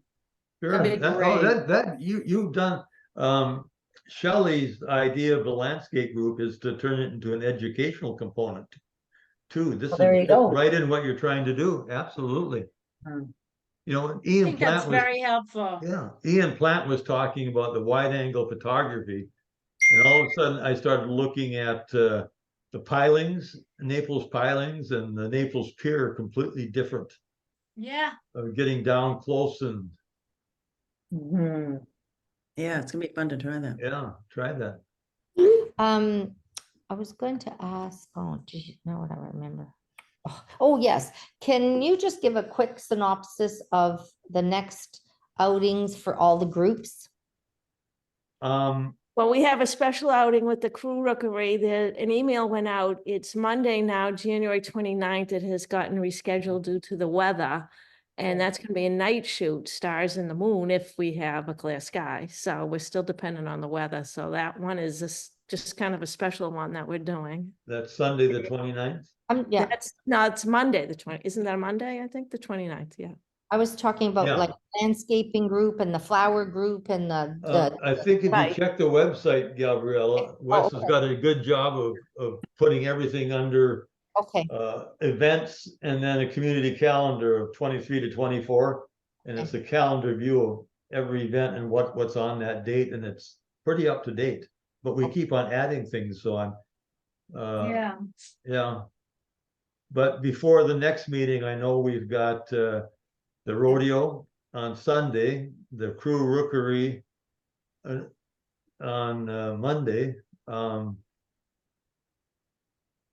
cars on 5th on Saturday, and then on I think it's a Thursday That's always a night. good one. That's a good one. Let Ron know, because he said he didn't get a lot of input, but he sent the message out like a month Yep. ago. And you need I to- think you I should need be to- good for that. Yeah, yeah. Yeah, this And, Saturday, Randy's leading his bird workshop at, I think it's Corkscrew Swamp. At Corkscrew, 7 a.m. Yeah, or 8. Okay, yeah. And Shelley's got you must have a landscape coming up. Yeah, we're gonna switch the date because that's on the date of the meeting. Okay, And a few people had mentioned the zoo, but that Saturday that it's free, there's gonna be more people. The Yeah, feedback's it's gonna been be there's gonna be too a many real free zoo. people. yeah. And it's gonna, coincide with the other event for the cars on 5th. Yeah, So there's a I'm lot of gonna send events out right an email in the next day or so and get a different date down. Okay, sounds There's a good. lot going on. Yeah. And then Gretchen mentioned there's a Mustang Corvette display on February 1st, I think it is. No, Mhm. it's this weekend. Oh, it's this weekend. Saturday. Yeah, up at Coconut Point Mall. It's Mustangs versus Corvettes. It's actually the competition is how many Corvettes attend versus how many Mustangs attend. And it's not just the clubs, so it's all goes all the way up to like Fort Myers and Cape Coral. Apparently, Well, it's quite an event to see. What so day is it? What day is it on? it's this Saturday from 12 to 4. It's free Oh, because you park in the okay. mall. And I posted it on Facebook and it said Okay. $20 to get in. That's only if you have a car that you're entering. Okay. So we've Sounds got good. we've got Saturday, Sunday, Monday. No lack of photography events. Okay. Okay. I Hey. have something to say. Last time I was at the club, you guys had the table with a lot of equipments, and I have tons of equipments I want to bring and put it on that table for Oh. charities. So when Okay. is the next meeting? When can I do that? Thank you. We'll probably schedule one maybe toward the end of the season. And we have a business meeting, I think, the first meeting in March. That might be a good one. Let's think about that and give everyone a couple weeks to plan to bring stuff. Yeah, that's when we do the image makers too. We have 3 people. Okay. You have to remember, right? Okay, Presenting, yeah. Okay. All right. great job. Okay. Hopefully It's a good meeting. next meeting, we'll be able to get back in person. Yeah. It's nice to see everybody on Zoom, but it's nicer to see Yeah. everybody in person. Be nice to see everyone. Yeah, All right. okay. Bye-bye. Nothing else. Thank is you, good of the order. everyone. Thank you, yeah. It was nice seeing Okay, everyone. see you soon. Yeah. Bye. Bye.